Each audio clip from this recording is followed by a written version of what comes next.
சொல்லு செல்வி. சொல்லு செல்வி.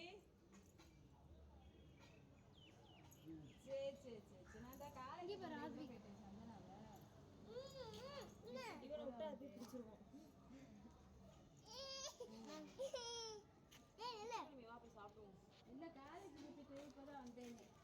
அது பாருங்க குச்சி மாதிரியே வந்து கழுத்து எல்லாமே இருக்கு பாருங்க. குச்சி கால் பாருங்க, வேப்பங்குச்சி எல்லாமே வேப்பங்குச்சி தான்.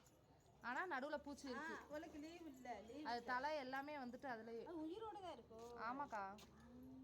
போட்டோ எடுங்க, வீடியோ எடுங்க. வீடியோ இன்னைக்கு எங்களுக்கு கண்டென்ட் கிடைச்சிருச்சுல்ல. இல்ல இல்ல காலேஜ் தான், காலேஜ் தான். அவளுக்கு லீவ் விடல, அதனாலதான் போன் எடுக்கல.